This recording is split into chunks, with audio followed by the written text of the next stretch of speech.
So this person wrote, I'm starting from zero at age 50. Where do I begin? I'm a 50-year-old starting from zero and can use some guidance on where to begin. I've been playing catch up for most of my life when it comes to my finances, and I'm hoping it is not too late. I'm not going to make any excuses, just looking forward and leaving my bad habits behind. Love that mindset.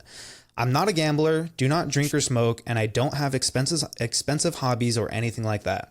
I have a family with 3 kids. I also have a mortgage with a balance of $338,000 at a 2.65% interest rate that I don't want to touch. The house is appraising at $907,000. I just took out a HELOC of $210,000 to pay off an existing HELOC of $113,000 and $75,000 in high interest credit card debt. My annual salary is $167,000 per year living in Florida. With the credit cards gone, I can focus on just the mortgage, HELOC, car, and living expenses. I'm hoping there is an opportunity for me to build some kind of cash account for my eventual retirement. My plan is to pay off my primary mortgage by retirement age, if not sooner, so I only have to worry about living expenses then. I'm ready for any and all advice to help me on this journey. Thanks in advance. I love what you said about the mindset, because when you take accountability and you're, committed to leaving bad habits behind, I think that's the only way forward here. I am a little curious though. Why is there so much on credit cards, and what is that HELOC? Is it like a medical emergency? Yeah. Bad spending habits? Like, did you remodel your home or something? Because there's a serious amount of debt for a reason. And I mean, we don't know what it is, but we've talked about this before, but I'm concerned about the spending habits because if you come in with a HELOC and wipe them clean, you haven't addressed any of the behaviors or actions that it took for you to get into the debt. So I'm a little worried that you're just going to get right back into it. So probably address that first to be sure that you don't get in the same place again, because there's a reason that you're 50 years old and now asking this question, which is great, but there's a reason you're starting at zero. So we have to address those behaviors that you've been, doing for the past 50 years to make sure that we're able to move forward. The promising thing is with this person at 51, they have a really great income. So I think for this person, we know that they've moved their high interest debt to a HELOC. So step 4 is essentially complete, quote unquote. So I would recommend this person, if they haven't already, when they said they have zero, so I'm guessing they don't, but let's work on aggressively saving up for an emergency fund of 3 to 6 months of expenses. And they said that they had, 2 kids that are minors. So I might err on the side of, saving up the 6 month end of that. Just because their mortgages, they have quite a bit of a mortgage left. They make a lot of money. So I'm going to say about the 6 months mark.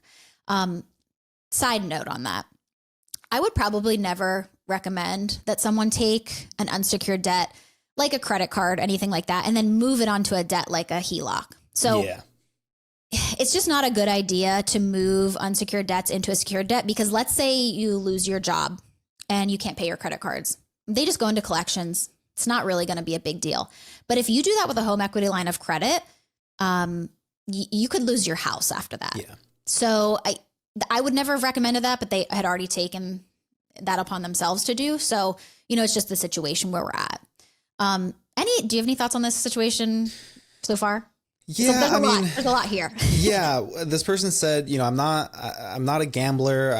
I'm not an alcoholic, but I don't know, there may be still some addictive tendencies because you racked up that $75,000 of credit card debt. That is no joke on a credit card. Yeah. What sort of spending habits did you have that got you to $75,000? And then, like you said, Lauren, they didn't really have to come face to face with those. They just took out a HELOC and wiped it all out. And they probably got a nice low monthly payment, a low interest rate. And they didn't really feel the consequences of racking up all of that debt because they had the great equity position in their home that they can kind of just use that to escape the situation without having to face it. But I don't know, that to me was kind of the sketchy part, because it's I racked up all this credit card debt, and then I also took out a huge HELOC, and then I just got another HELOC to pay those off. And then this person also said that they have a car loan left. I don't know. It just seems like they're not addicted to gambling. They're not addicted to alcohol, but maybe they're addicted to their spending habits. Maybe they've been using this great opportunity that they had when they got into this home. They owe only a third of what it's actually worth. So they have a ton of money in equity built up there. Maybe that is allowing them to kind of escape these bad habits that they don't have to face yet. And I think that's the part that is, they said that they don't want to make excuses for it. And I don't think you need to make excuses for it, but I do think you got to like understand what actually happened and why you went about it. That's not an excuse. That's just making sure it doesn't happen again. So I don't know. That's kind of what I was thinking. Like 2 HELOCs in a row just feels kind of sketchy to me. Yes, absolutely. And as far as like this person, you know, they want to start investing for retirement, they're 51. So yeah. I don't know what their timeline looks like, but if they're going to want to retire before 65 or around that time, they're going to have to get very aggressive with their investing. So typically we say between, 15 to 25%. But, for someone at that age, I think you're going to have to do as much as possible to make up for the lost time. Does your work have a 401k with a match? Is there something that you can do there? I would be maxing that out. I would be maxing everything I could probably, but this person makes a really good income. So I believe they're over the income limit for a Roth IRA. So they could potentially do like a backdoor or a traditional IRA and also max that out. Anything after that could be put into a taxable brokerage to, anything like that. Is there anything else you would recommend for them to do as far as like starting the investing and getting that going quickly? Yeah, I think they just have to come to the realization that their retirement's probably going to look a bit different, and they may have to take it in steps. It may mean that by the time they hit that traditional retirement age, like 60, 65, that they're doing like a partial retirement where they're only working part-time. Like that could be an option, but yeah. I feel like 9 years until they hit retirement age, I don't know if that's enough time unless they are like aggressively investing. And now look, if they didn't have any debt and they were starting from zero, like this would be awesome. They could put $100,000 aside each year and live off the 67. But I don't know. I think they need to find a way to put a significant portion of their monthly income towards retirement. And I know they want to be able to pay off that home too. Like, I don't know. There's just a lot of things at play here. And this is why it's so difficult that if you wait till you're 40, 50 years old to get started, like you don't give yourself enough runway to actually start to pick up some speed to where you can allow your investments to grow. And then you can, dedicate some time to focusing on paying off the home or whatever it is. Like, it's tough when you're 50 years old, barely kind of getting your bearings with your finances.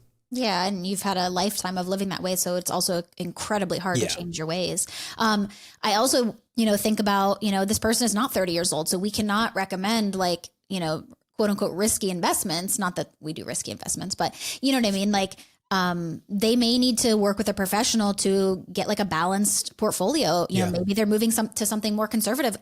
I don't know what that looks like. It's for someone at 51 years old. That's something that they're going to have to work through and decide when they want to retire and what that looks like because they don't have as much time in the market as someone who is 30 does. Something I question. Point, yeah. So something I question about this situation, she said she can pay off her house before she retires. And I question if she just means like the mortgage balance or she also means the home equity line of credit, because if your home is, your home's not technically paid off unless that HELOC is paid off because that's still leveraged against the or against the equity of the home. So I don't know I feel like this person may be attached to this house. I don't know. The house is worth almost $1 million and she has $500,000 of debt towards it because she has the mortgage and then she has the home equity line of credit. Depending on the situation, like let's say the kids grow up, they move out and this is, 5-10 years down the road, would it make more sense to sell this house, pay for like a condo or something, because you're going to be 60 years old now, pay for something in cash, and then you have this incredible income and you're able to invest way more for retirement at that point? That was just something I saw here and I was like, this should maybe be considered for this person because that would literally be life-changing for them. Yeah. I mean, if they were to sell their home, just paying off the mortgage balance, that frees up almost $600,000. Like that is kind of like your escape hatch. I think that's a good idea. And I do think that's where this idea of your retirement not looking probably how you thought it would, I think that's where this really comes into play. Cause like you got to get creative here. If you're 50 years old and you have nothing saved, like maybe this home that you absolutely love and you're like, oh, I'm going to retire in this home. Like, I don't think you need to be that attached to a home. I think you need to be attached to a better lifestyle and making sure that you can actually have a home that's paid for by the time you reach retirement age. I think that's a really good idea. Maybe in a few years after they've been able to knock out some of these other debts, just getting rid of the home, moving into something smaller. Now they freed up like $500,000 to start investing. Like, I don't know. That's kind of seems like, and it's kind of funny because again, they have like this escape hatch where they don't really have to face the consequences of their actions, but it is probably going to be like one of the one of the best moves to get them ahead quickly. Yeah. Let's just stop taking out home equity lines of credit to clean up our mess. Like, I see so many people doing that, and we just need to stop doing it. But this person has a really good opportunity in front of them if they start doing it like today and really commit to the changes that they need to make, period.